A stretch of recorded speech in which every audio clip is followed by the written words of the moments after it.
And welcome to Threefold Talk. I am here with Roof Mistress Leigh-A, and unfortunately, our guest tonight, Kat from Queers of Time, aka Nynaeve's wifey on Twitter, could not make it tonight. She's not feeling well, but we will definitely have her on the show very soon. So instead, we found a very special guest who is being brought to us by Melindhra. So I'm going to pull them into our stream. Welcome, Melindhra and Jimmy to Threefold Talk. Hi. Jimmy, can you tell us who you are? Yeah, I am...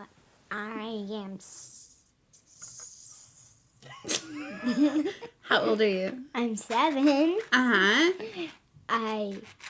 I've never been on a live show before. Ooh. Well, we'll have to make sure you feel very welcome. Yeah.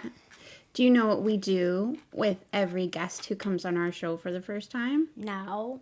No? We do a special segment called Fear the Spear.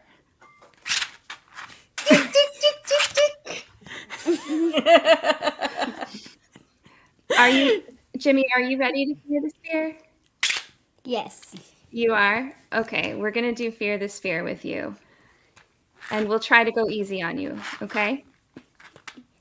I'm kind of scared. You're kind of scared? You should be scared. It's terrifying. That's okay. A lot of our guests are kind of nervous before this segment also. Yeah, that's true. All right, let's get it going.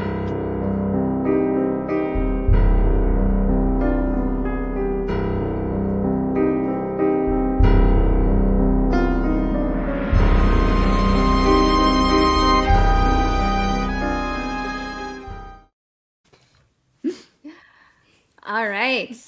Are you ready? Yes. I don't think you have a choice right now, Jimmy. All right, we're going to start you with an easy one. You ready? Jimmy, who is your favorite Wheel of Time character? Randall Thor. Why do you like Randall Thor so much? Because he's the Dragon Reborn, and he has the same color hair as me. Oh, yeah. He does kind of look like you. Yeah. What were you calling your hair earlier? You were calling it... I was calling it a stabby stab. Yeah. Why were you calling it a stabby stab? Because it's so pokey. It's a pokey hair? No. Yeah. It's so pokey. You want to try it out on me? Ah! Try it again. Oh my gosh, that's the worst. Oh, careful there, Mel. You don't want to get hurt by this I'm bleeding. No, you Stabby just stab have hair. these thingies. Oh. The white things. Yeah, you're right. You're right. Who knew hair could be a weapon? I know, this is Jimmy something we're did. going to have to try as maidens. I've never tried that before, but... Stabby hair is... Yeah, we usually cover our hair up with our shufa. It makes it hard to make it stabby. I've covered it with a hat before it was still stabby. It was? When you took the hat off? Yeah. Wow, whole that's opening of the impressive. game. You do have stabby hair. Okay, so Rand is your favorite because he's the Dragon Reborn and he kind of looks like you. Yeah. Any other reasons? No. No, that's it. Well. Yeah. Yeah. That's it. Okay. Okay. Next question. All right. Leia, is there a question you want to ask? There is the baseball question. Okay, I'll put that one up. So, what is your favorite baseball position, and which Wheel of Time character would be good at that position? I think it's first. First base is your favorite? And I think Melindhra would actually be pretty good at first. Did you hear that? Melindra's getting some love from Jimmy. Wow. Wow. Jimmy. Okay, tell us why Melindhra would be really good at first base. She is throwing balls like and catches them like Yeah, I can see Melindra throwing and catching balls really, really well. I can do also love see that. throwing and catching balls. Melindra's all about the balls, right? Yes, big fan of balls. Yep.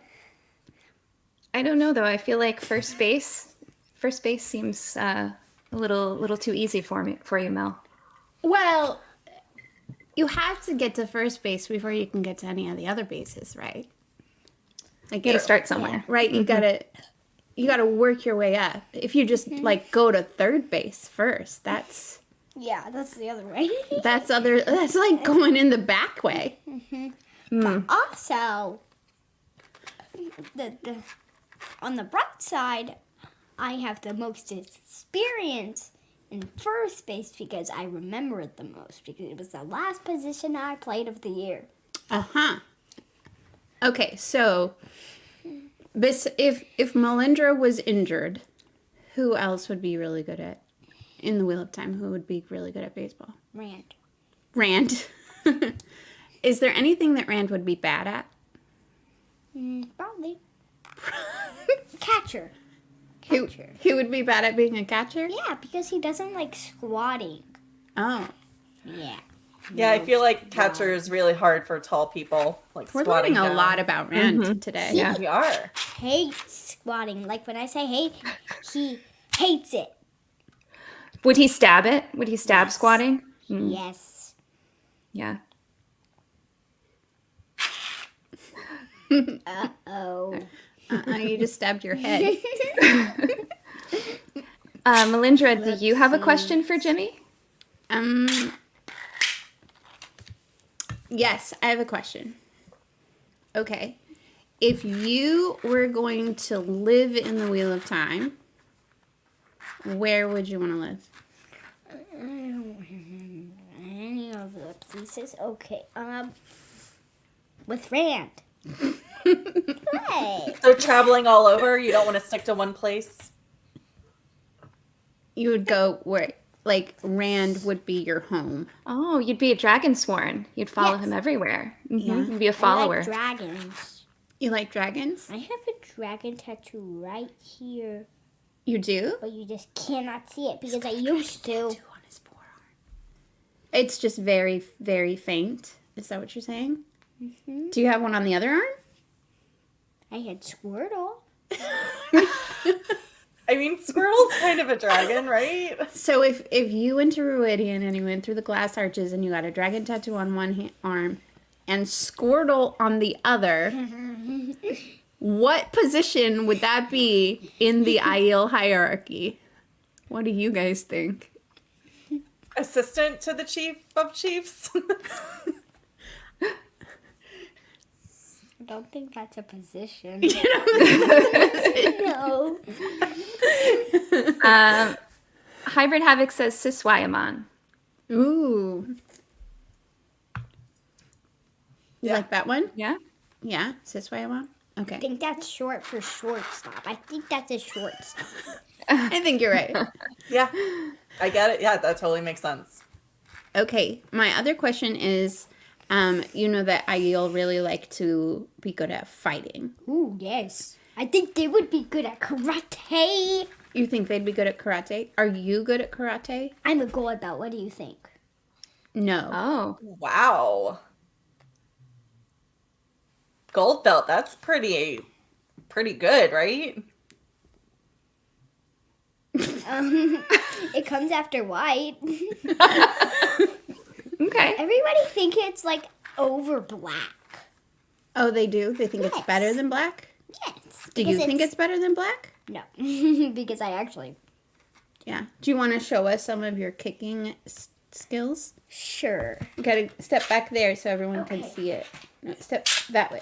Back I there. know. Oh, wait. I'm going to, Yeah, zoom in. Ooh, wow. Done. You're done? Yeah, I'm done.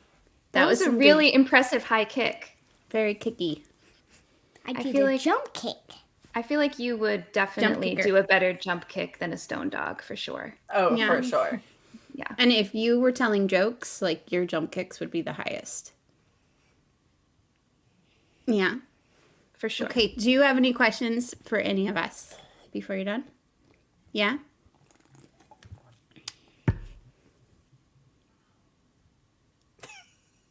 Do you think I do gymnastics? Ooh. You can't answer this. I can't answer. No. So I do know a lot of guys that do gymnastics. So I say yes, because I am all about people just doing whatever makes them happy. So handstands, that's totally gymnastics. Backflips, that's totally gymnastics. All those things are super cool and hard to do. What do you think, Bain&Chiad? What did I think about gymnastics? I think it's pretty cool. I actually did gymnastics when I was a kid, but then I broke my arm and I fell behind my class. And when I got back, they were all really mean to me about it, so I quit. Oh my god. That's horrible. So stabby stab to all you that were in my gymnastics class. Ooh, that's sad. All right. Was Leigh-A right that you do gymnastics? You don't do gymnastics. Do you want to Oh, do you don't? gymnastics? I did, but I don't. Okay. Semantics. It's important. But could you still, like, so you don't participate in it now, but you could still do gymnastics moves if you wanted to, right? Yeah. Okay, cool. That's very impressive. Oh, Jimmy requested I tell you that he is very good at handstands. Ooh, That's impressive. Yeah. that's awesome. You're going to have to help me because I've been practicing doing handstands. I can't really stay up all by myself, but I can toe tap against a wall and kind of get a little balance. So do you have any tips for those of us trying to do handstands? Mm-hmm. I don't really know any tips. You know, Oh, do more push-ups. It'll get You your know- arms You have strong stronger. arms. That's really good advice. I don't do enough push-ups, so I will start working and that on will those. help Thank you do better handstands. Thank you. If you know how to do cartwheels, do more of those. I do know how to do cartwheels, and I can still do cartwheels. I can do cartwheel round-offs also. That's so cool. I can too. That's so cool. I used to be able to do backflips, but I can definitely not do those anymore. Well, Vicky can too. Yeah. Yeah. Our friend Vicky can too.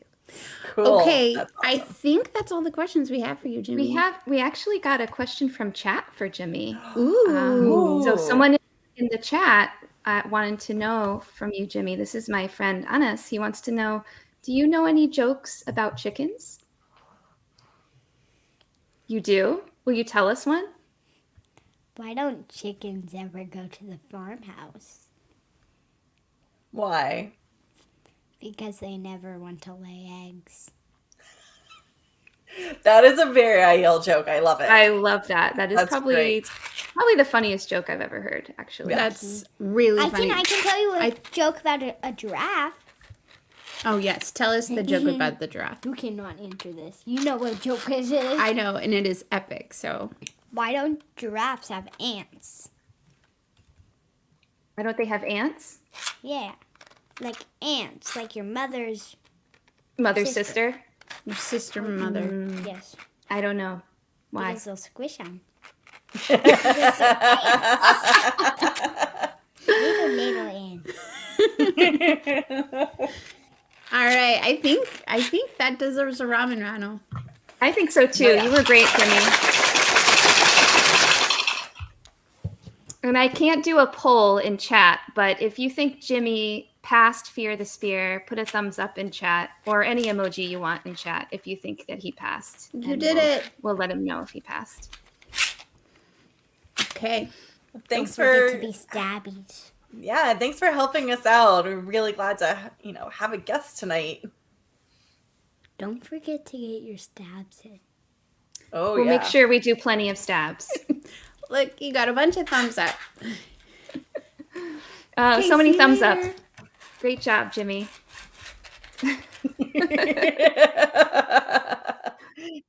That was funny. That was so much fun.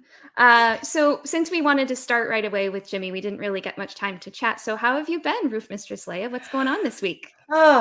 Just kind of coming off Thanksgiving leave and catching up with work and, just swinging into the holidays. Just it's been chaos.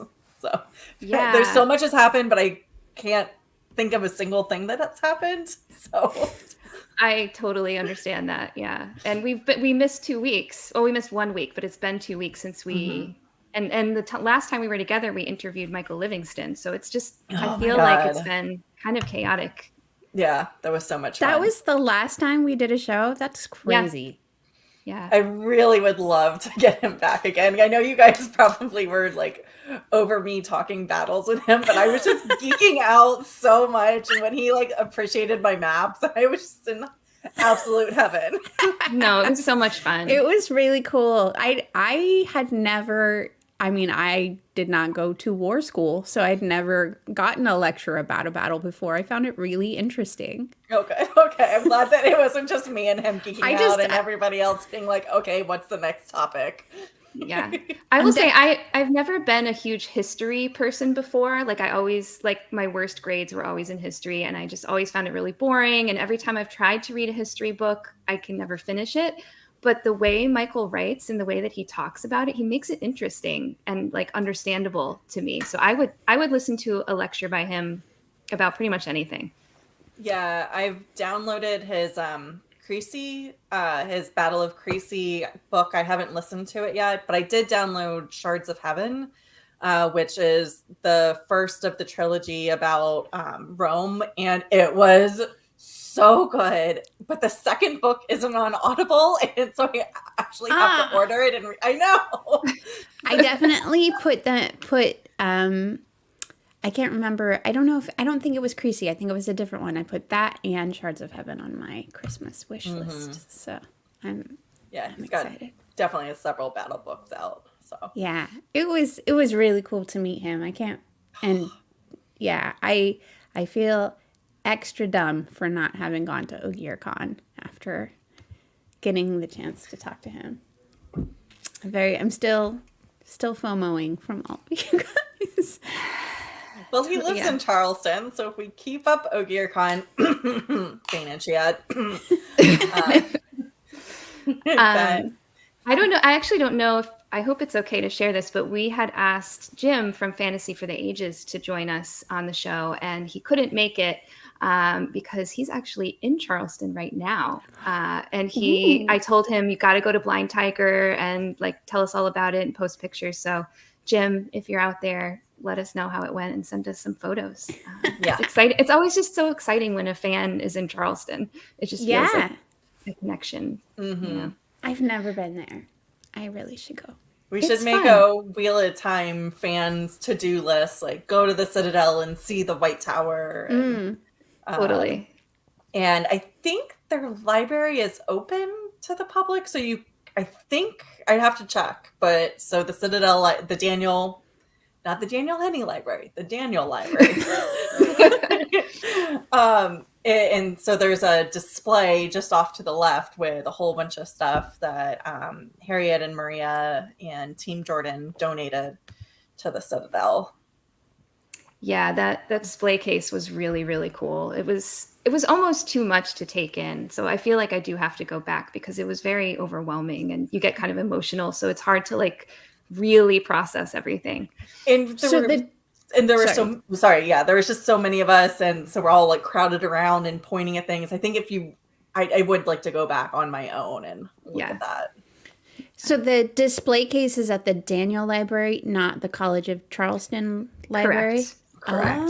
There are some things at the College of Charleston too. Like there's a display case there as well. But the items at the Daniel Library are more personal. And there's, I think, was there like a photo of him or a portrait of him there, or was his name on a plaque or something, or am I making that up? I feel like there might have been something like that, but I don't remember. Anyone from OgierCon in chat, tell me if I'm making that up. But since we mentioned Daniel Henney, I feel like we need to do something. So chat, we did it before you. Butt rock. But we have an extra special butt rock to discuss tonight, don't we? Ooh, is this part of the daily actually? But I can't. We can't do it right just yet. But we will. Oh, yes. Okay. Sorry. I'll need a minute to get that. Spoilers. Sorry. Well, it's good. Stick around, and you'll get to hear about an updated butt rock situation. Yeah, and music. I should put on some music. But first, why don't we do our Daily Veil intro? So we do have quite a lot of news to catch up on since it's been 2 weeks. And not a lot of official news, but a lot of things are going on in the fandom. And we got some fun tweets and fun stories and artwork and things. So let's get into the Daily Veil. Yeah.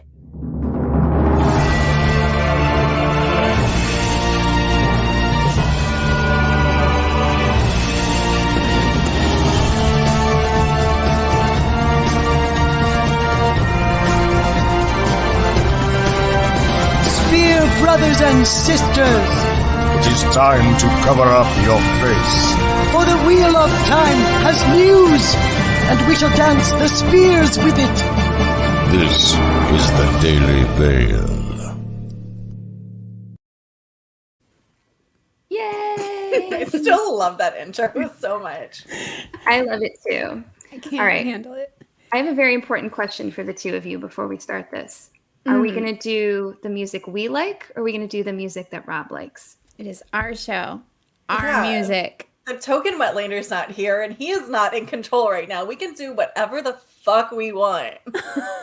Sweet. Okay. Topic for tonight. Slayer of the night. Let's roll. We can. Jimmy, close my door. I'm so proud of myself for not cussing in front of Jimmy. Like every time I'm around kids, I'm like, don't cuss, don't cuss, don't cuss, don't cuss, don't cuss. We talked about balls and bases, so I feel like yeah, we did our true job to the getting spirit. We did our job getting straight to the balls. I'm very proud of us for that. That was with that a was with great. a 7-year-old. Yes, it went. Please nobody report us. It was pretty good. Pretty good. It went totally over his head. He was talking about baseball, and we were talking about something else. I yield takeover. Yes, Amis. I yield takeover for sure. And just for fun, if you want in chat to put some kind of question or comment that you wouldn't put if the Wetlander were here, go for it. While the Wetlander's away, anything goes. So. Anything goes. Anything. But yeah, let's get into it. So first thing we have is a tweet here from Mr. Rafe Judkins. So as you know, Dragon Mount has been doing rewatches of season 1 of The Wheel of Time. And actually the Wetlander was on their most recent episode on Monday night, where they watched episode 7 and they got to talk about the blood snow. So that was pretty great. But along with each episode, Rafe has been answering one question voted on by fans. And this answer is probably one of my favorite things to come out of the fandom this whole year, which is that we found out the origins of Padan Fane's whistle, which was created in Lauren Balfe's bathtub. So what do we think about this? Elaine is my question. It's definitely got Elaine vibes for sure. I feel like there are so many significant things that happen in bathtubs. And I would like to ask a follow-up question to Rafe about whether Lorne in his bathtub inspired like more bathtub being added to season 1. And they were like, oh yeah, I forgot about the Bear Lawn bathtub scene. Maybe we should figure out a way to have more bathtub because great things happen in bathtubs. Clearly. So are you saying you think that this may have directly contributed to butt rock? That's what I'm saying. That this is my new headcanon. Ooh, we have more butt rock lore now. I love it. I think it's amazing. All right. Well, thank you, Lauren Balfe, for taking a bath and creating such a creepy song and inspiring butt rock as well. So our next piece of news is also from a tweet. And this one was by Rob's BFF, Guy Roberts. So this past Tuesday was Giving Tuesday, which we at Threefold Talk like a lot better than Black Friday or Cyber Monday. We like Giving Tuesday. Yeah, on those. So Guy tweeted about donating to the Prague Shakespeare Company. And I just thought that was a really cool use of it. We always like to support the arts because the arts are important and they help get us through all the shitty times in our lives. Yeah, and Guy's pretty active with the Prague Shakespeare Company, correct? He's the artistic director. He is the artistic director, yeah. So, Yeah. So support our favorite Shinaran. Which is a crazy job. Like I can't imagine, because I've worked with a lot of artistic directors, like having the time to both like be an actor and be in multiple films and be the artistic director of a Shakespeare company is crazy to me. Like there's so much work that goes into that, so much behind the scenes efforts. So absolutely. Yeah. So thank you, Guy, for posting that, and that we hope to, keep hearing from you because we love all of your interaction with us in the fandom. All right, on to the next thing. So if I can get this to work, we have another tweet here.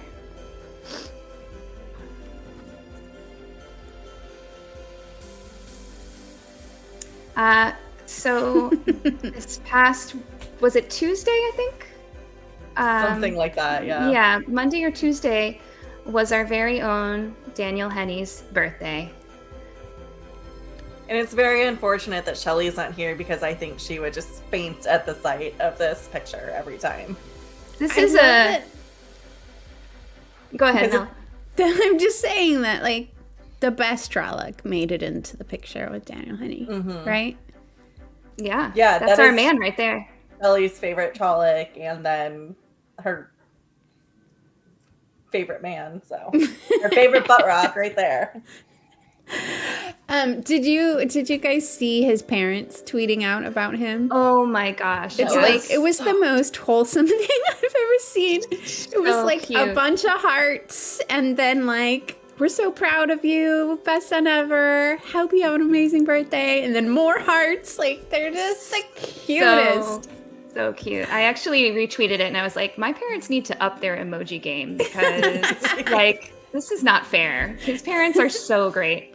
I'm pretty sure none of my parents have ever like made a shirt with my face on it and worn it around like No. Daniel Henney's parents have. No, all other parents are nothing compared to Daniel Henney's parents.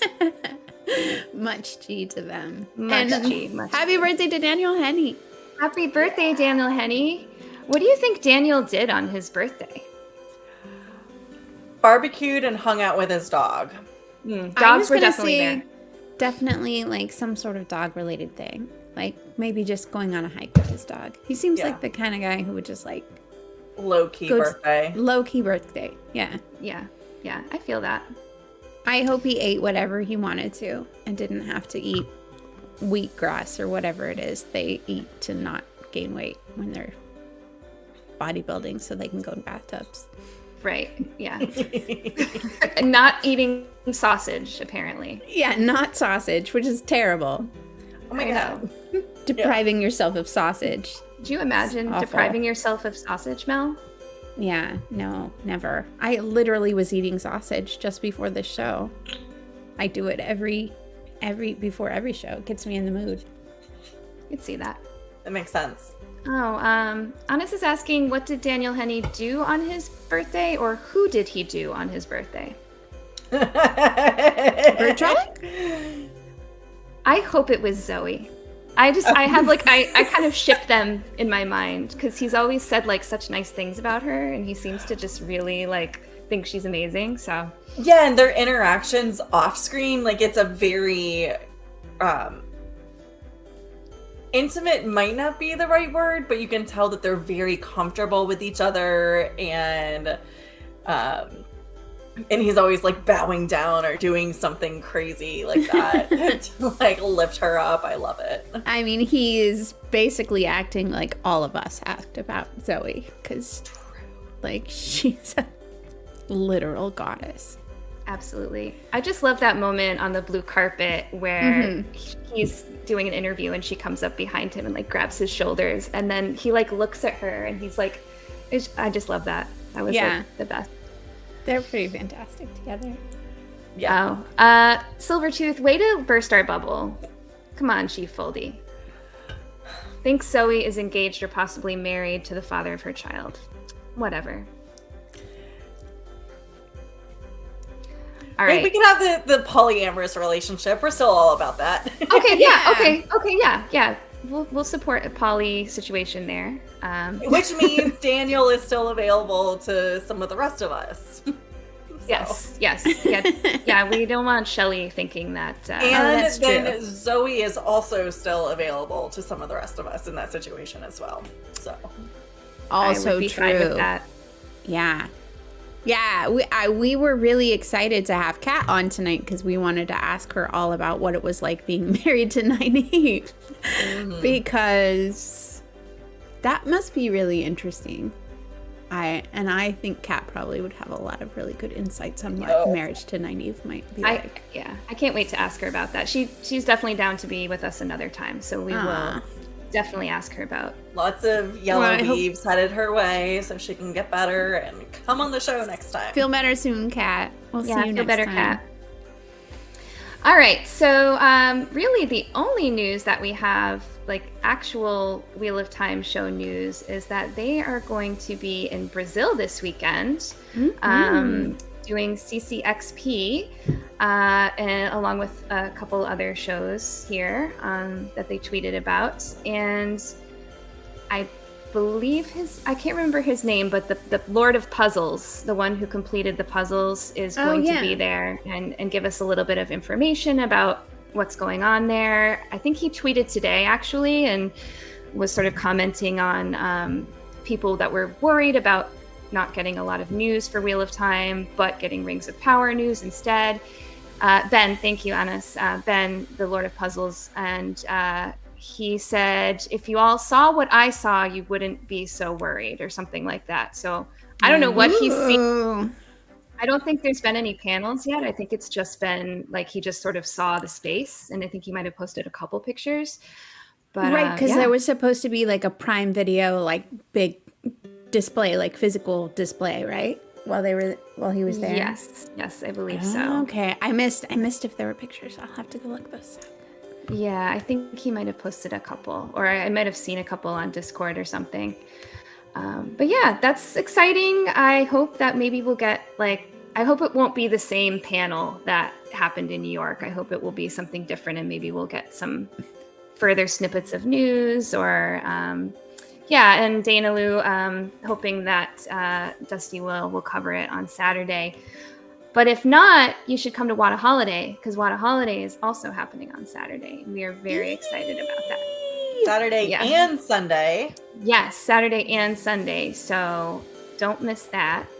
24 hours of your favorite Wheel of Time content creators making you give them money, and not them, the Lightweaver Foundation. The Lightweaver Foundation. I think, didn't we raise like a big portion of the Lightweaver Foundation's overall revenue from last year? Yeah, a good chunk. Yes, and we're aiming for 10K this year. We're really setting our sights high, so come join us.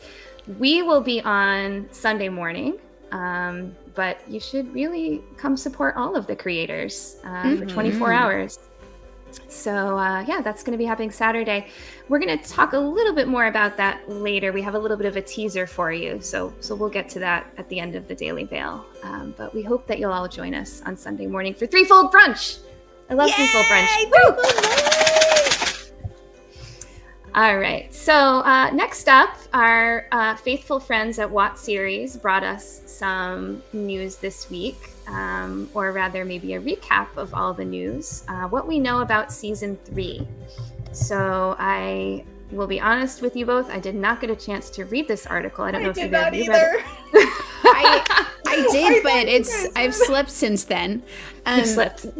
What I remember being intrigued by was Geeky Airy wrote this, and she was talking about how that Amazon made a big purchase of a studio in the UK, and there was some scuttlebutt about maybe like not knowing if Wheel of Time would go back to Prague, but then Rafe tweeted that he was in Prague to start working prep on Season 3. So it sounds like, Jordan Studios is still in play and everyone's still going to be working there, so that big multi-billion-dollar studio that's in the UK is not replacing what was the home of Wheel of Time. I wonder if that'll just be more like set and preps, and because how much space, especially if they're starting to expand the universe, because as all of us know, spoilers, like the world gets bigger. Yeah. So then you've got to deal with a lot more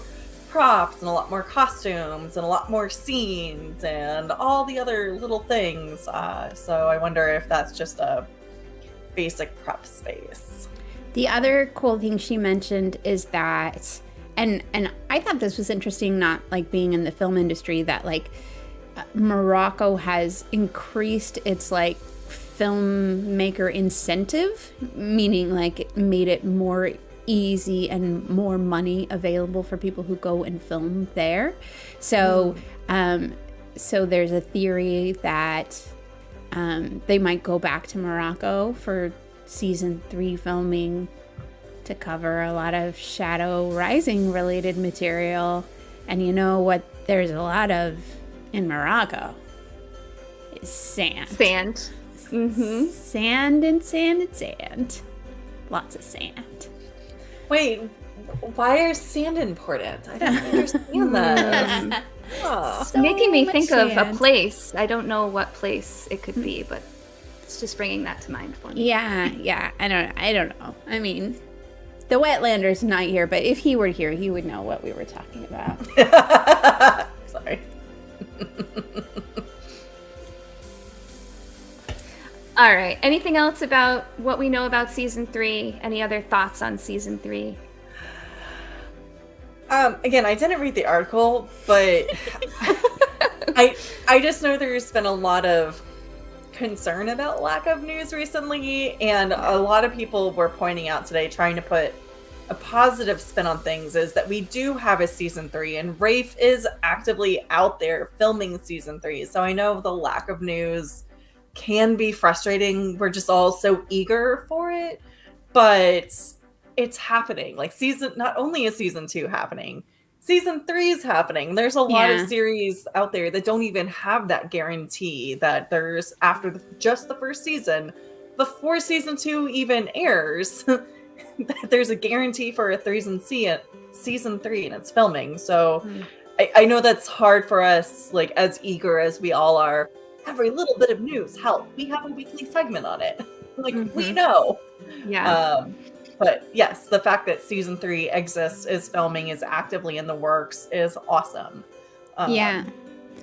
And the thing that I think maybe one of the lessons they learned with Season 1 is, not trying to rush it to the screen, and taking your time, and especially all of that post-production VFX work, letting that have the time to breathe and become what it needs to be in order to deliver a good show. So, I mean, while I definitely am anxious and want to see it as much as anybody else, I also have faith that if there is a delay, or not even a delay, if it's taking some time, that's because they're still working on it and they want to do it right. And I want to give them the space for that.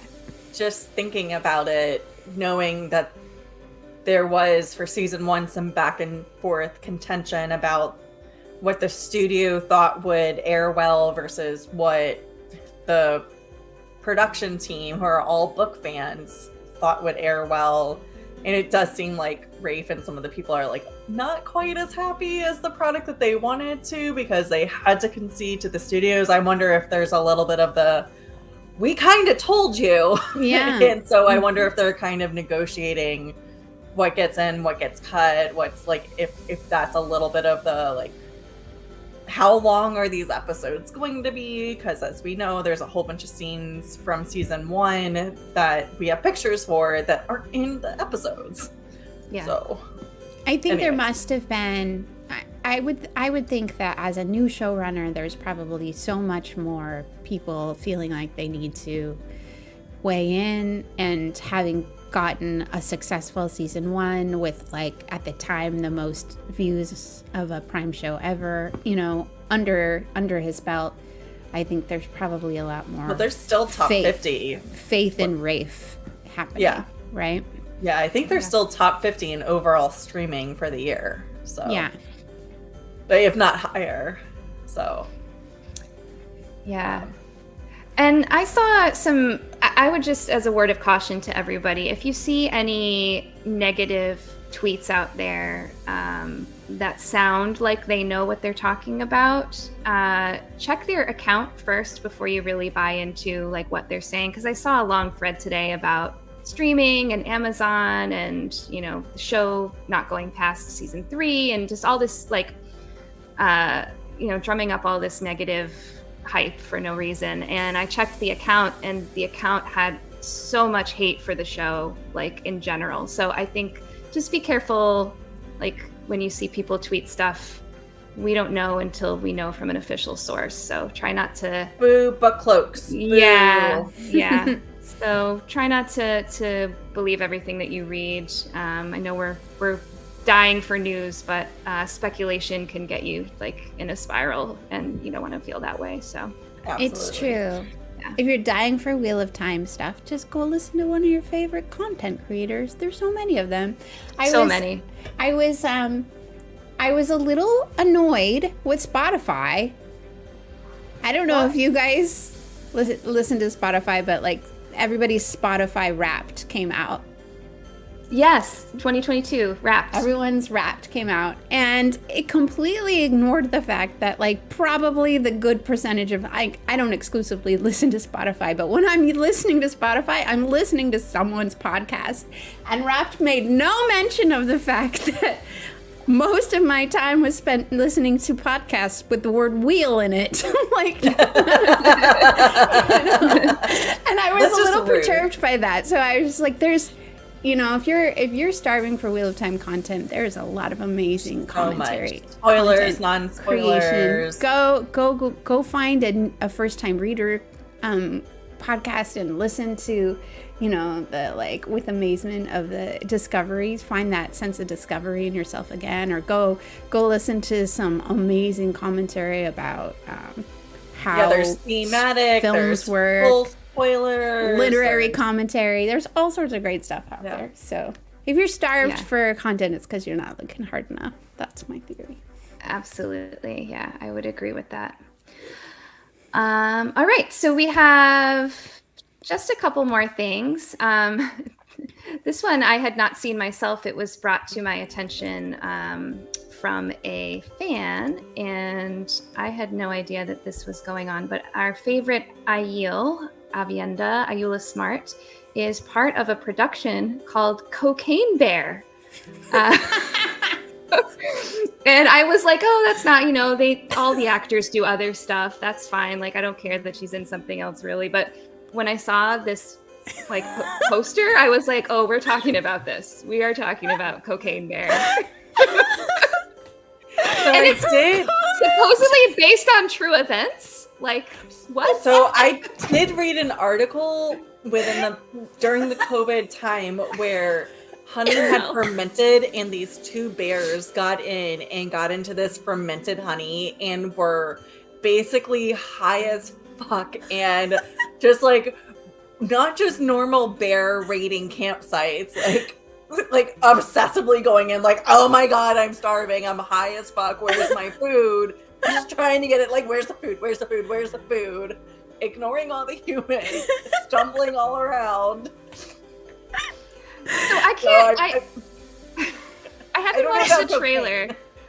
Apparently, the trailer is awesome, according to chat. But There's a trailer. I can't gauge the mood of this. Like, is this like a horror movie, like Sharknado? Is that kind of, is it like campy horror, or is it like?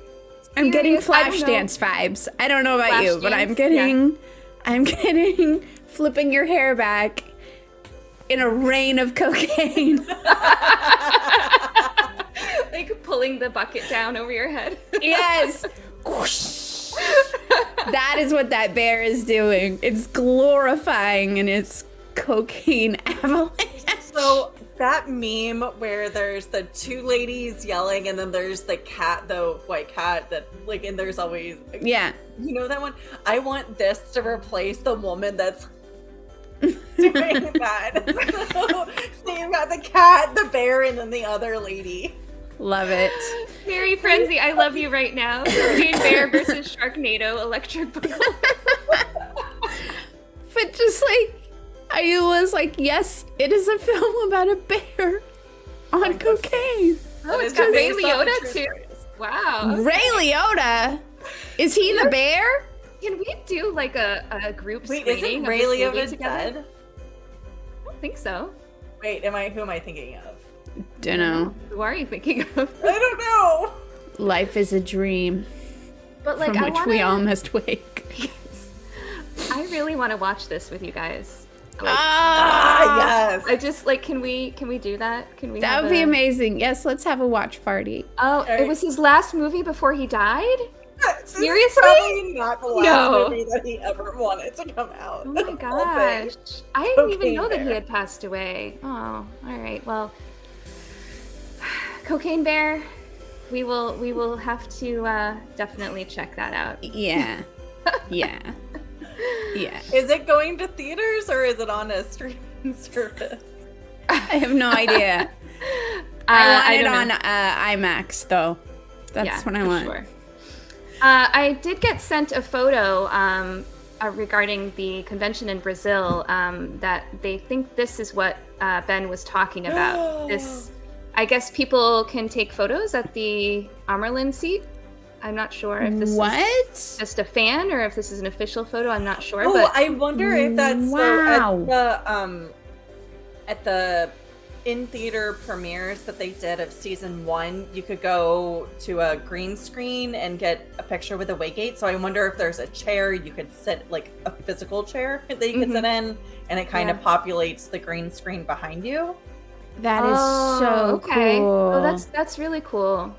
Or maybe like part of that is the, like a prop of the chair. Yeah. And then that would be, That's so cool. So I cool. want a picture of me in that. I want to be able to lay on it like Taylor Napier did and do like the calendar Yeah. pose.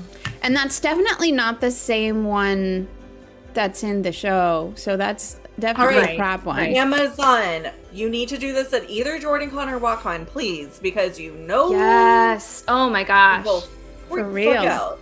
Well, we already had the Lord of Chaos background last year. So I Yeah. feel like we need to keep doing stuff like that. Was 'cause pretty that was good. really fun. That Yeah, was pretty fantastic. it was really, really good. Yeah. All right, so before we get into our discussion for the night, we're going to take a little mini break to give you a little teaser for our theme for Threefold Brunch on Sunday. So this is an ad that we featured a while back, but it hasn't been played in a while, so we're going to play it for you, and you can try to guess what we're doing on Sunday. But our only hint for you is that it definitely has a little bit to do with this ad. So 100% what y'all actually. think. 100% to do with this. Actually, is pretty much exactly what's happening in this ad. Pretty much exactly what's happening in this ad. So we're going to take a quick break. We're going to play this, and I hope you enjoy. I just need to make sure I'm actually sharing the screen before I play this. Oh, did we do Twitter? Did we do Twitter? Oh, no. Let's say goodbye to Twitter. We should say goodbye to Twitter. If you want to see the ad, you can come join us over on YouTube. Make sure you like and subscribe. And it's been great having you, but no more for you, Twitter. Bye.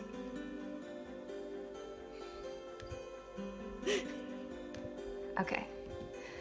And everything takes me a little bit longer than I think it will. Okay. All right.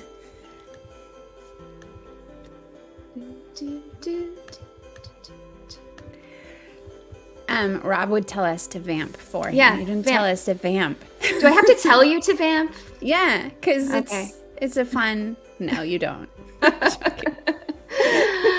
All right. Enjoy, everybody. Oh, turn the music off. Oh, yeah. Right. Thank you. Group effort here.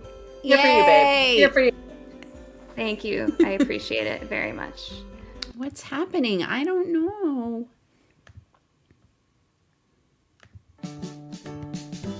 Tender roasted pork with decadent plum sauce. Spicy beef sautéed with ice peppers. Thick, hearty goat stew.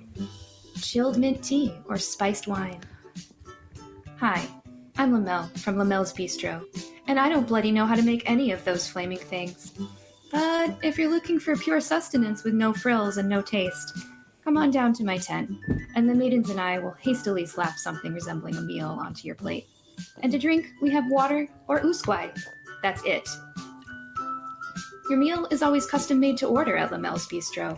For example, we can prepare your steak raw and bloody, burnt to a crisp, and nothing in between. We don't use spices because honestly, we don't have the storage space. What? You try running a restaurant with all these weapons lying around. All the ingredients at Lamelle's Bistro are locally sourced. Seriously, it's just whatever we can bloody find around the camp. Planning a special occasion? Bring your Sphere siblings to Lamelle's Bistro for a charming outdoor gara roast. We'll probably be able to remove the poison glands without contaminating the whole thing, and if you survive the meal, we'll serve peaches for dessert. Listen, I don't know why you're making that face. Lamelle's Bistro is highly rated by the Karakarn himself. Hi, I'm Randolph for the Karakan. The Mel's Bistro is my favorite place to unwind and relax after a hard day of saving the world. The service is slower than a tree killer on a good day, but it gives me plenty of time to repeat lists of dead women to myself. There's usually sand in my drink as well, but I kinda deserve it. And when the meal finally arrives, it's black and charred, just like my soul. Sure, we force feed him, but he's probably lying about having no appetite. Wouldn't you, if the food smelled this bad? Lamelle's Bistro, located in the maidens' quarters. Just look for the tent with the black smoke.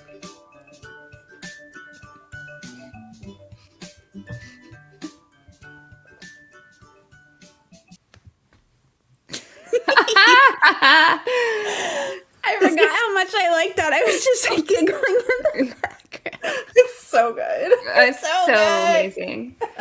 So yeah, that's our teaser for Sunday morning, and we'll let you decide what you think that means. We all went there and took cooking classes. Mm-hmm. So yeah, we can't wait to see you for Threefold Brunch. And one more thing for Daily Veil that I forgot. Thank you so much, Mel, for messaging me about this. I didn't have it up on my tabs, so I should not trust my tabs. I should just trust my list. But how could I forget? This is like the most important thing that we need to share with you all that happened over the past 2 weeks. As you know, we have been lucky enough as a fandom to have Todd Draws come back into our lives. And he is doing a chapter by chapter illustrations for the Wheel of Time. So he's starting with Eye of the Worlds, and he's planning to do, I think he said it was like 702 chapters. Was it something like that? Insane. It's crazy. Yeah. So he's been literally every day. He's been posting something like clockwork. He's amazing. So if you didn't already see this one, you definitely need to see this one. This is his drawing for chapter 14, The Stag and Lion, and it features Cartoon butt rock. cartoon butt rock. It's so great. It's so beautiful. It's such a thing of beauty. Look at that. It's so. I kind of want this with Pat and Fane's whistle, just mixed together. That's so like bizarre and perfect. creepy, and but I didn't know I needed that in my life until you just said that. Yeah. Yeah. Rod, you are so amazing. Thank you for putting butt rock into your illustration. So, yeah. And my favorite is just like Matt's face. He just seems so upset and insulted. He was in a bad mood. He was in a bad mood when they were taking their baths, right? Oh yeah, He's being well, like, cranky. yeah, super cranky. Yeah. Yeah. So But just the fact that he's like looking towards land, you know, just the things that it makes you think about, like Matt is staring at land because with no Matt was clothes saying on. stupid shit in this scene, and Land like tears him down. And so I can definitely imagine Matt just being like, "Well, fine, whatever, fuck you too." Yeah, but then he also gets to look at him from the front and be very emasculated by Oh, it. you think that's why he's making the face? Yeah. It's just another Well, interpretation. all of it. It's like, art. It's all of it. It's like getting emotionally torn down, getting intellectually torn down, and then also having this like imposing figure in front of you, Questioning Like, all of his life choices. I don't know if I'd ever look like that. Yeah. All right. Well, we might have to do something with this version of butt rock. So to be continued. I love it. We thank you, Todd. We love that. All right. So I'm going to turn it over to Mel because Mel had a fabulous idea for a discussion that we could have tonight about Ji'e'toh. So go ahead, Mel. Tell us what we're talking about. Yeah, actually, I have to give a little bit of credit to Wolf Brother 7 and Silvertooth and Jessica Squeed Eye, because when they did 3 Wolf Talk, they had such great like conversation topics, and we were like, we need to just like talk about stuff more. You know, we were like we should do more like just discussion things, and it was very inspiring. And so after that episode, I was like, here's a list of a bunch of things we could talk about, and so we pulled some of those out of the hat today, and we wanted to have a conversation about Ji'e'toh and how it compares to the other like justice and punishment systems that exist in the Wheel of Time. And clearly there's like a lot of cultures that we could pull from, but we decided to pick 2 to start. So we're comparing Ji'e'toh to Ibudar and their culture of dueling, and also their guild system. And then we're also comparing Ji'e'toh to the White Tower and how they deal with penances. So that's kind of what we're gonna like explore a little bit today. So what I thought I'd start with is kind of just, we all know what Ji'e'toh is, so I don't necessarily need to dive into that, and we clearly know it's the best, but if we're going to be open-minded, ideal, taking part in this cultural exchange that we are in, let's I don't learn. know. Talking about Wetlanders and Ji'e'toh. Listen, I mean, I'm gonna start you off with the one that's the closest to Ji'e'toh, and that's the one where they stab people all the freaking time, okay? So if you think... So in Ibudar, Ibudar is a town, again, on a large body of water, which is, you know, a different thing. But they have a culture of dueling. So what happens is that people in Ibudar kind of tend to draw their weapons, mostly their knives, at the drop of the hat. And that culture of dueling leads to these confrontations kind of in public, in the street. Like people like draw their weapons and then they start fighting, and no one interrupts them. No one tries to step in the way. It's one-on-one all the time, and everyone just watches and then cleans up afterwards. It's kind of what happens. And so the way that duels work is like people like in some parts of the city you can ask a question and get challenged because of a duel. Sometimes you can get challenged just for being curious, and sometimes you can get challenged for insulting someone's significant other. And men typically will fight duels over women, and women will fight duels over men. And then the people who are fought over in this process are called prizes, and they agree and that's the part I don't understand. They kind of agree by default to go with the winner. So whoever wins the duel gets the prize, even though the prize is a person. So that's interesting. And then there's kind of a hierarchy of who gets challenged. Ooh, we have some free girls. That's cool. Not an Ibu Dar. Go away, free girls. Fight. You have to fight those. Anyway. I'm removing them. Anas and I are removing them. Anas and I are dueling to see who can get there first.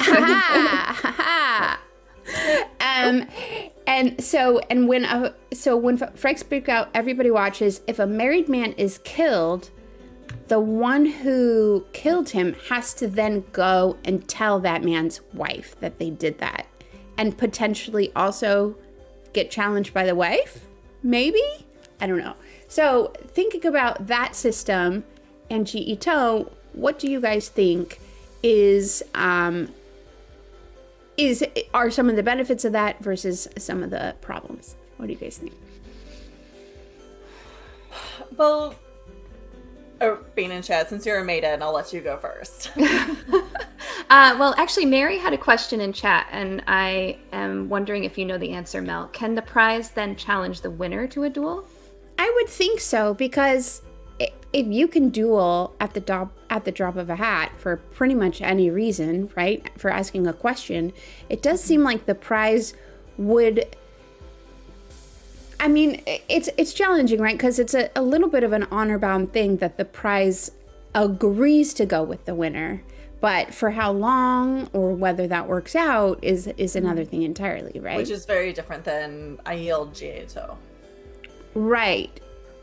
Because there's no, like, you're in a day. It's tied to yourself. So, yes. Like, you either earn G on yourself or you earn toe on yourself. Nobody's telling you that you are earning G or you're earning toe. It's an internalized moral system. But if you like go and raid another clan's hold, right? Like no one in that hold is obligated to like come back with you unless you win against them unless specifically. They fight and you take them guy shine. Right. But the people who are just standing around, like the blacksmiths, you can't just take another clan's blacksmith. Oh, no, don't right. you dare. No. Don't you dare fight those. You would never fight. Yeah, you would never do that. Right. Yeah, you would never fight an unarmed person. But you wouldn't fight them, but you also couldn't just take them. You just couldn't just take them guy shine. But that's kind of what this dueling. What? What? Do you want to take someone guy shine? Are you challenging me to a duel right now? I'm not challenging you. Because I will draw my knife. We are not an Ibudar here. I will draw my knife. It's between my cleavage. It's got stones on it and stuff. That's also a thing. They put stones on their knives. Well, I think it's cool that they hang their knives right there, like right between their cleavage. You know, it's a little bit lower, but it's very much more. Like I also just stabbed my chest with that. I probably should have used the plastic knife for that one. What do you guys think? Why do you guys think a knife is the symbol of marriage in Ibudar? Is that never explained in the book? They don't say why. Like No. why a knife specifically? No. Could it be like, so the duels are fought over one's partner, it sounds like, often, or one's choice of partner, or in defense if someone says something about your partner. So it's maybe, not just partners, like there's also work. So like right. In general, I think it's easy to put it just to relationships, but there are a lot bigger things. So if I'm just quality of your referring. work- Yeah, I'm just referring to relationships now because we were talking about marriage. So with the marriage piece, maybe it's that when you do your vows or however they get married in Abu Dar, maybe they're making a promise to always defend and protect their partner. So that's why they wear the knife. Well, I know that the wives are allowed to use the knives on their husband in any way or form or fashion that they want to. So if the husband is displeasing them, they're allowed to take out their marriage knife and use the knife on the husband, and the husband has no recourse. Okay, so I had a way nicer way of looking at it then. So Mary says the marriage knife traditionally only used on one spouse to chastise. The scarred man is a shamed man for displeasing their wife. Thank you, Mary. Yep, see, Mary and I are... Yes, good. It's easier to type or speak than type. So that, I mean, but like Mel, you were asking like, why is that?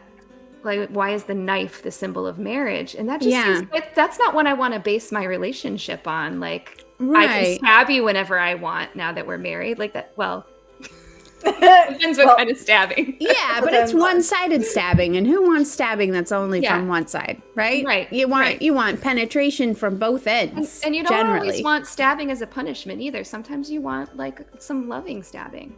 Right. Exactly. And The stabbing doesn't just have to be with the pointy end. You could use There's many. Yeah, that's right. Yeah. There are other ways to or the use other it. side as a plug of sorts. Oh. Yeah. Yep. Yeah. All of You that just is gotta be optional. careful how you grip it. You don't want to cut yourself while you're... Anyways, wow. Now I'm imagining a knife fight where people just have knives in their buttholes and they're trying to fight like butt to butt. Now that's what But you know what? That's pretty fleshy, and you would be unlikely to kill somebody that way because there's no major arteries. So, I mean, you might also cause permanent damage because you might cut tendons to the legs and all that. Also, like, you wouldn't really be able to sit for a while afterwards. So, Yeah. wow. Okay, so probably a lot of problems with that. Okay, but I just like it was a funny mental image.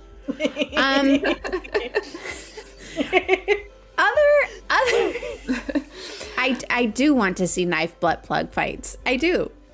I mean, who wouldn't want to see that? It sounds hilarious.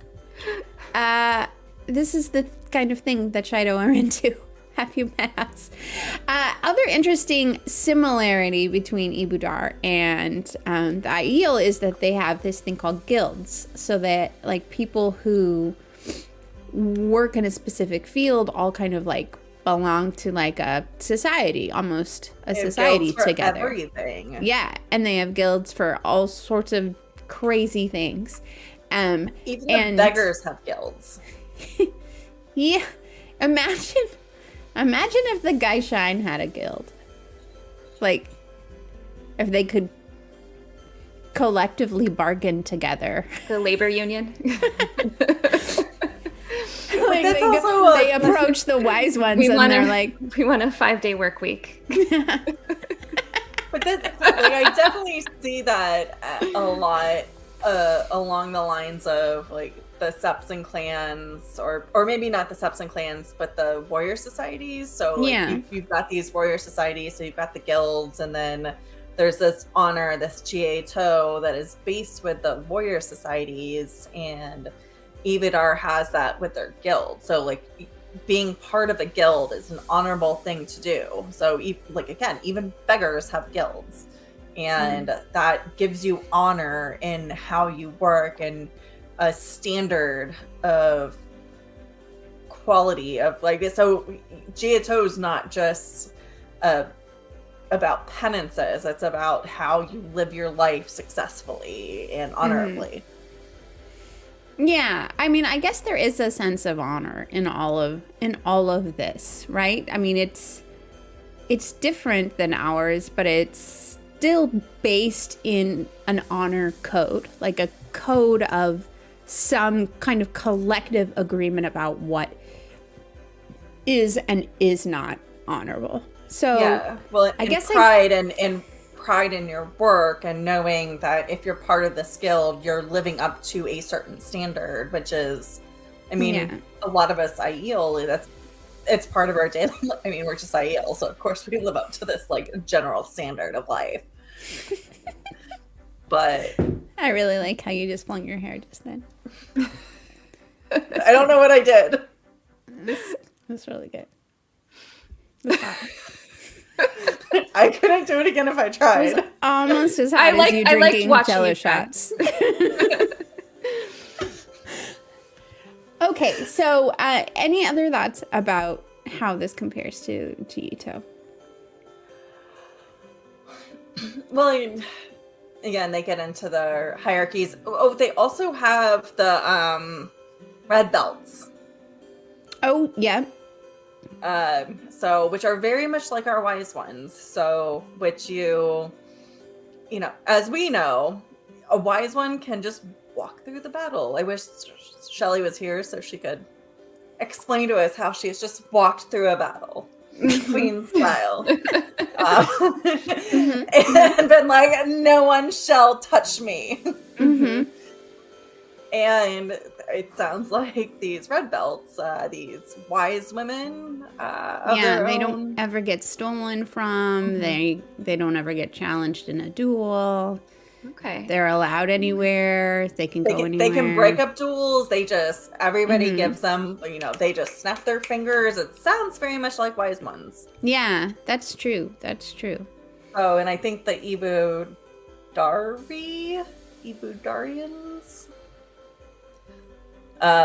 whatever we're calling them. I'm just gonna let you keep going. Ibudwanis. like Yeah, that so one. they have much G by allowing these women just to come in, do their thing, let them do it, not ask questions, run off, you know, because if a wise one tells me to do something, sure as fuck, no, I'm gonna go do it. Mm-hmm. So Mm-hmm. it, like, otherwise, so much toe. Clearly. I think that's one of the challenges with what I see, what I've read about this system with Ibudar, and maybe other places as well, is there is, like, this is the rules of this land, regardless of whether you are part of that land. You know, like, Aiel understand that a person who wasn't raised in Ji'e'toh might not know it, and might, like, the same rules can't apply to them. But it seems like in Ibudar, regardless of if you know the rules or not, you're part of it, and there's no exceptions. Yeah. And I feel like there's, like, in some sense, I hate to use this word, in some sense, the Aiel are softer on people who are not part of our culture than other cultures might be against people who are not. The Aiel, though, also isolate themselves. So there are very few people, if we're doing pre-Dragon Reborn, coming to the Waste and forcing us across the wall. Forcing, bad word, but you know what I mean. That being said, there are limited interactions with people. So the folks that come, the Gleemen, probably know our culture. The Tinkers and the Merchants who come also know our culture, and also keep, as much as they do trade with us, they don't interact with us. Mm-hmm. So we have kind of isolated ourselves and have created, whereas Ibudar, there's people coming from various nations doing trade. It's one of the kickoff ports for trade, east and, like, to the east, to the west, to that direction towards Man, and then north. East. Yeah, north towards the borderlands. So, like, it's that pivot point.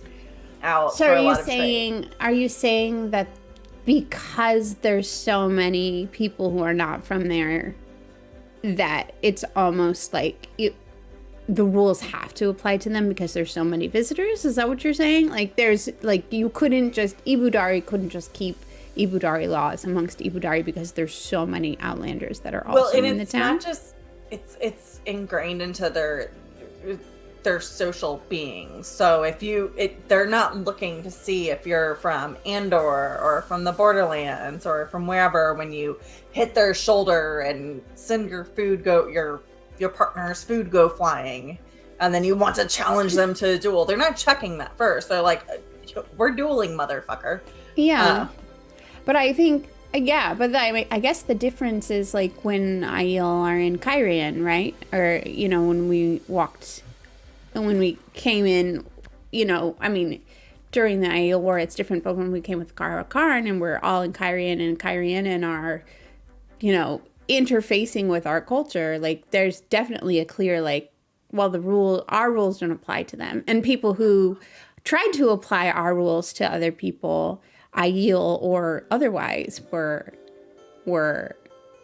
rejected for that or got in worse trouble or the Aiel knew that they're separate, but for the most part, until the Karakarn happened, the Aiel were never trying to integrate with other cultures. Yeah. They did have to start making allowances. So like the Chaff Aiel, like all the maidens were just I don't think Bain&Chiad ever made allowances for them. Yeah, I didn't let them do it. No. No, but you also, even though there was probably a lot of tow that was incurred with that, you understood that they didn't really understand what it was, so you weren't out there to punish them. You were still keeping stuff. Yeah, exactly. Yeah. But I think there's something about I don't know. I guess there's something more respectful about living your own culture in somebody else's culture and not imposing your beliefs on them and requiring that their beliefs are imposed on you versus this way that the Ibudari do. It's more invasive. I don't know. That's my thought. It's almost... I'm not gonna lie, when it's your own city that you're in, like your own culture, and I'm gonna say this from real life example. So living in DC, going up and down the metro, they're not very wide. Like you can easily fit 2 people, but the people who stand only on the right. And if the walking people are on the left, and if you want to pass up, like you just pass around and then you stand again. So when people just start clogging everything, I get so frustrated, even though I can tell they're tourists, and I'm just like, I'm in a hurry. Like, I don't know why you think I have time to wait behind you, even though it's only 20 seconds, but I want to go. I want to walk up this escalator. What the fuck is wrong with you? So in that situation, would you duel Ibudari style or would you use Ji'e'toh? I've definitely yelled at people. I love Definitely yelled at people. So I'm probably a little bit more Ibudari in that way. More like, Ibudari in real life. Get out of my way so I can keep going. I don't care. Like, if you had a knife, would you stab them if they didn't move? And Ibudari standards, yes, I would. Okay. Not in DC standards. Not in DC standards, but in Ibudari standards, I would. Okay. We're going to go on to the next culture. And this one actually is really interesting because there's so many similarities to Ji'e'toh, but it's like super kind of twisted. And this is the concept of penances in the White Tower. So I'm just going to read you a little bit about what how penances work. So a penance, and this is from the Wheel of Time Companion. A penance is a practice imposed on Aes Sedai as needed. Penance was divided into 4 sorts: labor, deprivation, mortification of the flesh, and mortification of the spirit. Sound kind of familiar? Yeah? Mortification of the flesh and mortification of the spirit. Sorry. I'm reading the same thing over again. For sisters, the last was much more likely to come in a self-imposed penance than one imposed by another agency. Despite what much of the world saw as Aes Sedai arrogance, the belief amongst Aes Sedai, by and large, was that they had to maintain a proper and fitting balance between pride and humility. And the purpose of penance, officially at least, was not so much to punish as to remind the sister of the proper balance and help her to restore it. So Mel, where do you want to start with this? Because there are so many interesting places to go. Well, I think it would be interesting to discuss the value of an intrinsic motivation versus an external motivation to like kind of restore your own humility. Right, because that's the main difference, right? Is that in the White Tower, the penance is forced on you, whereas in Ji'e'toh, you decide your own penance, and it comes from inside yourself. Mm-hmm. I think the thing with Ji'e'toh, and I am a Ji'e'toh, is that if a person is not strong enough in themselves to acknowledge their own failing, then they might impose on themselves, a toe that might not actually enforce the lesson that they should be learning for themselves, right? If a person does not have as much G as they should. And there are evidence of Aiel, not to name names, that are of that sort, right? And yet, in the way that Ji'e'toh works, there's just an expectation that everyone has that. And then there's not necessarily any feedback loop. Do you There's think there's always leadership in the wise ones.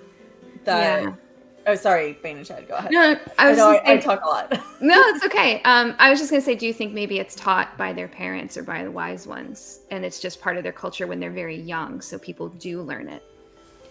But clearly there are groups that do not, or entire groups that don't learn it as well as others. So it's not a perfect just a system. different standard. Yeah. Yeah, so different clans, different septs might have different standards than others. And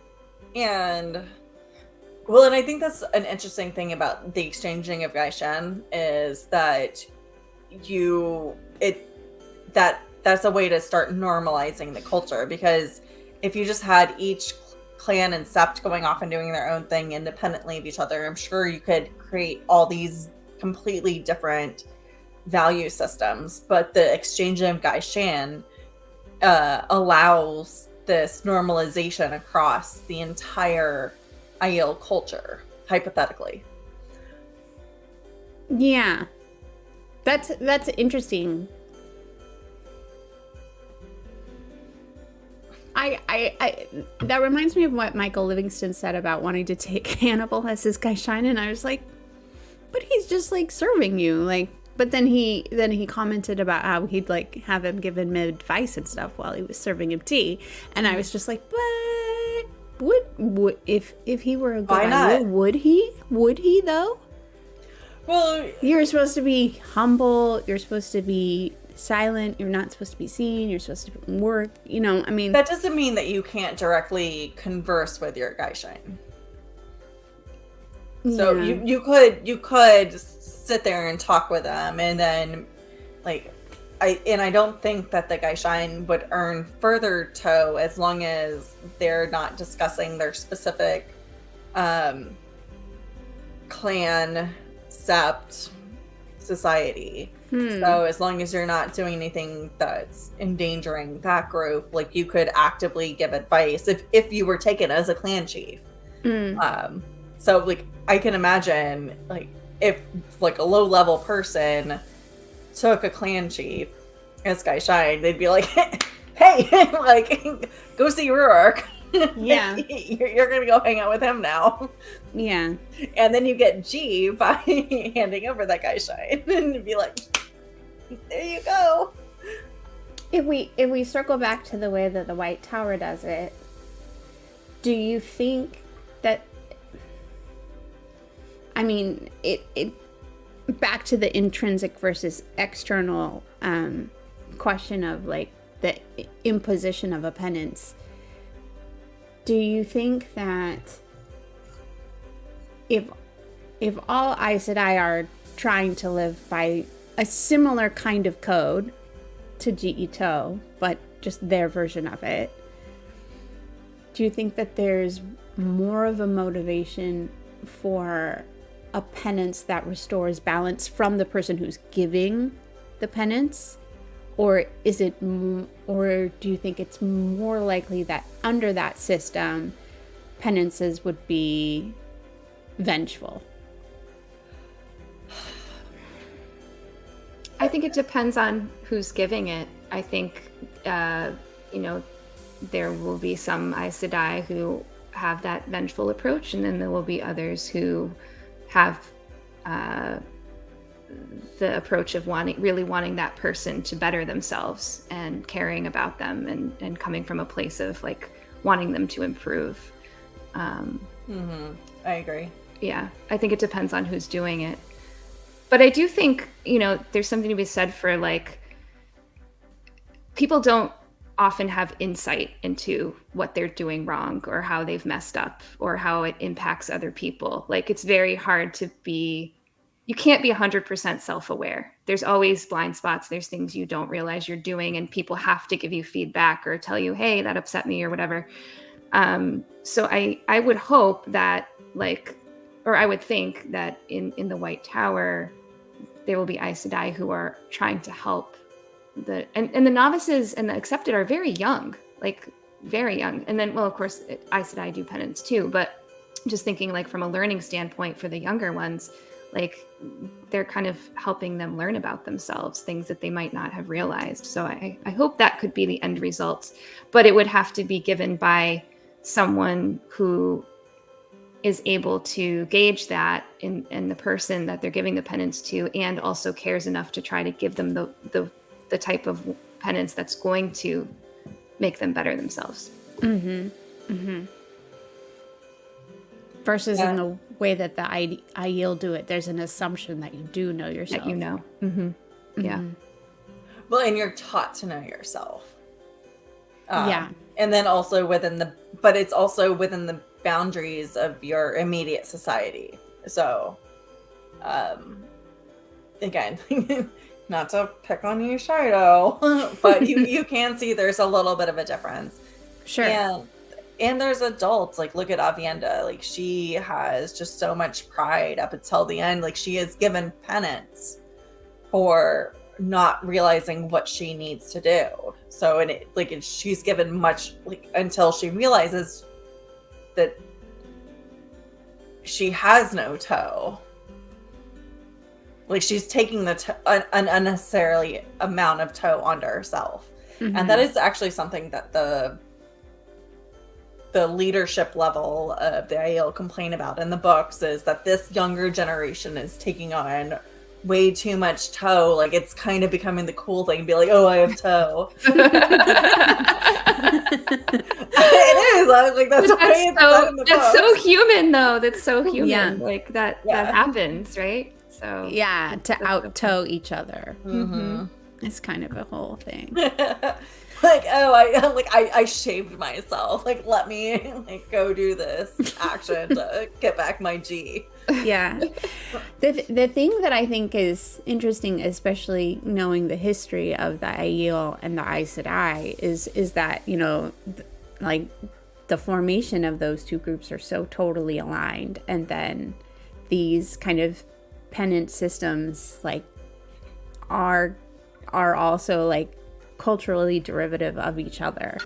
And I'd be really curious to figure out who came up with what first. You know what I mean?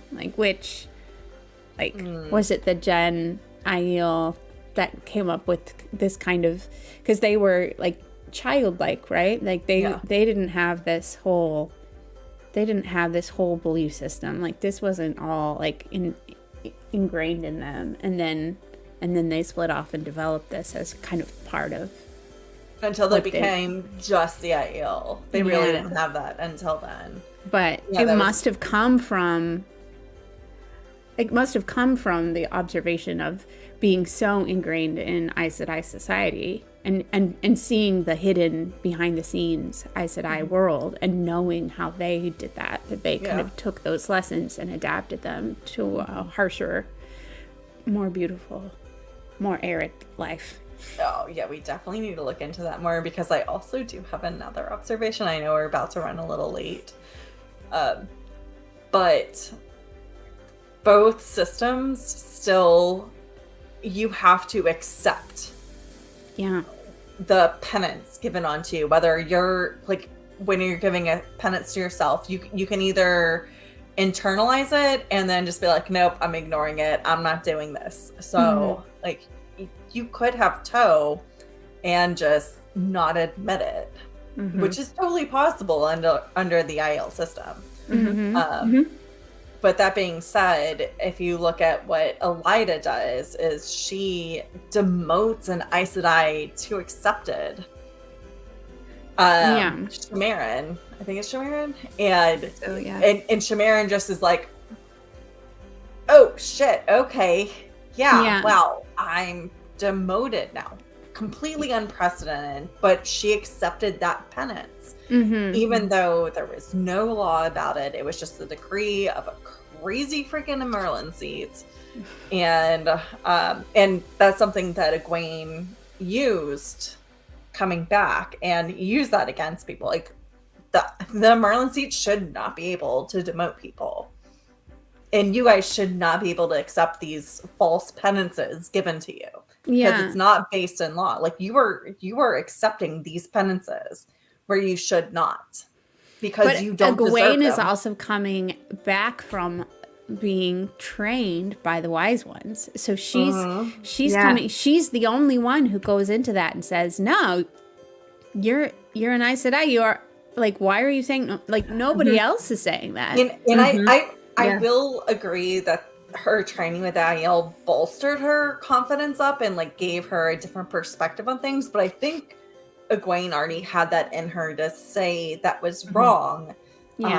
She just and when she got nominated to the Merlin seat, the Aes Sedai had no idea that she had this extensive training with the wise ones, didn't know that she had this background, so she was like, she was already being, well, she was being primed to be a puppet, but they didn't realize Two Rivers folks are stubborn as fuck. And then she also had this Aiel training that made her even better.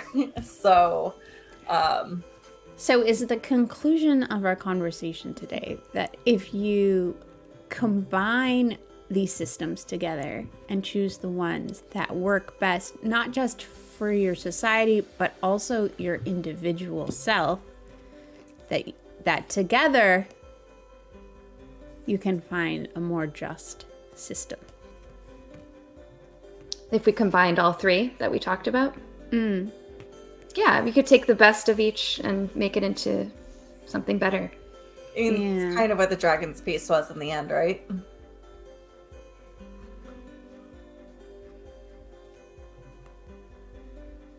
I don't know.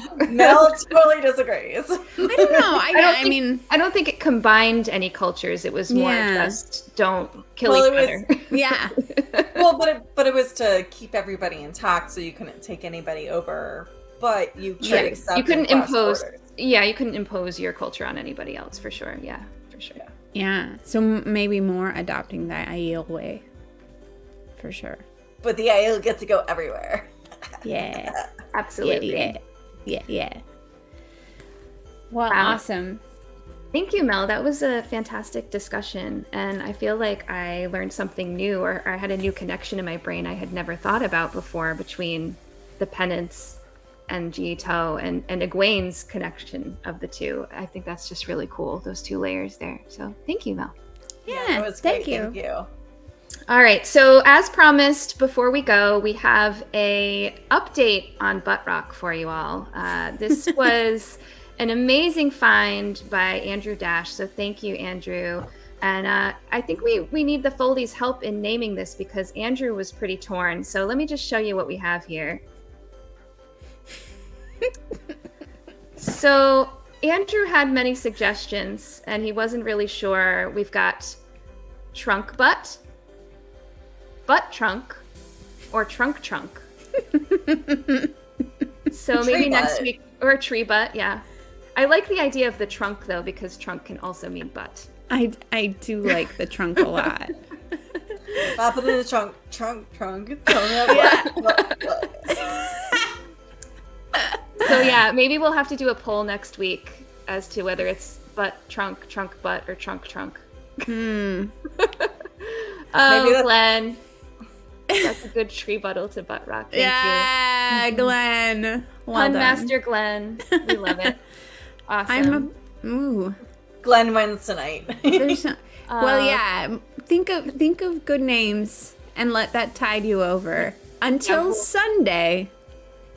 Yes, until Sunday, we'll have the great naming of the butt. And I do have tree. a surprise. So these are all things I will be bringing on Sunday. There's some rosemary, there's a couple of tomatoes, but it's mostly a lot of peppers. Nice. I would eat all of that. I don't Yeah, know what's none of happening. that seems bad to me. I'm not But a and again, you spicy haven't person. cooked it yet, so we don't know. I'm not a what's gonna- spicy person at all, so I'm really dreading what I need to do with all these things. I love it. Amazing. All right, yes, please join us for Wada Holiday this weekend. It starts at 7:30 on Saturday night. You can catch Rob and the other folks who help him put on this 24-hour stream at 7:30, and then at 8 o'clock starts the hour-long for each of the creators. And we'll be doing our cooking project, shall we say, at 10 a.m. Eastern on Sunday. So hope to see you all there. And until then... And it's supporting Lightweaver Foundation. Oh, yes. We are supporting the Lightweaver Foundation. Thank you, Leigh-A. So, yes, until then, may you always find love, water, and shade.